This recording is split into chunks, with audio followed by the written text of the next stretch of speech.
మొదటి 2 ఏళ్లలో రేవంత్ రెడ్డి గారు చేసింది ఏమైనా ఉందా? అసలు మొట్టమొదల ఫస్ట్ ప్రోగ్రామ్ వాళ్ళ మేనిఫెస్టోలో ఉన్న మొదటి కార్యక్రమం, ఆయన ప్రమాణ స్వీకారం చేసిన తర్వాత చెప్పిన మొదటి మాట అదే తుసుమన్నది.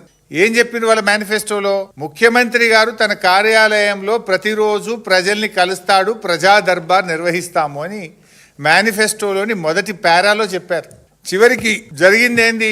ఆ రోజు ప్రమాణ స్వీకారం చేసేటప్పుడు రేవంత్ రెడ్డి గారు రోజు ప్రజా దర్బారు నేను నిర్వహిస్తా, సామాన్యులు సైతం వచ్చి నన్ను కలవచ్చు అని చెప్పి గప్పాలు కొట్టిండు. ప్రమాణ స్వీకారం చేసి ఒక్కరోజు మాత్రమే ప్రజాభవన్కి వచ్చిండు. ఇక మళ్ళీ పత్తా లేడు. తెల్లారి నుంచి మళ్ళీ ప్రజాభవన్కు రాలే. ఒక 4 రోజులు 5 రోజులు మంత్రులు వచ్చిండ్రు, తర్వాత వాళ్ళు కూడా బంద్ అయిపోయింది. రోజు దరఖాస్తులు పోయి వారానికి 2 రోజులకు వచ్చింది. ఇక ఆ దరఖాస్తుల గురించి పట్టించుకున్నాడో లేడు.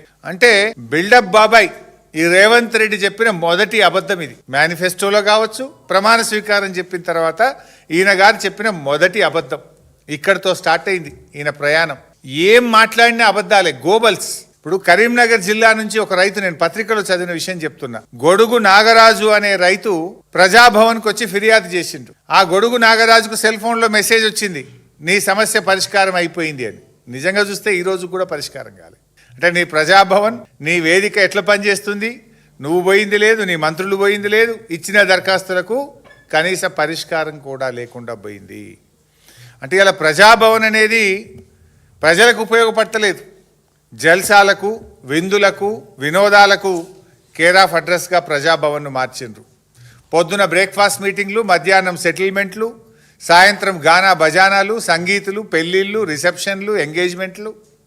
దీనికి వేదికగా ప్రజాభవన్ను మార్చిండ్రు. సిఎల్పి మీటింగ్లకు వేదికగా ప్రజాభవన్ను మార్చిండ్రు.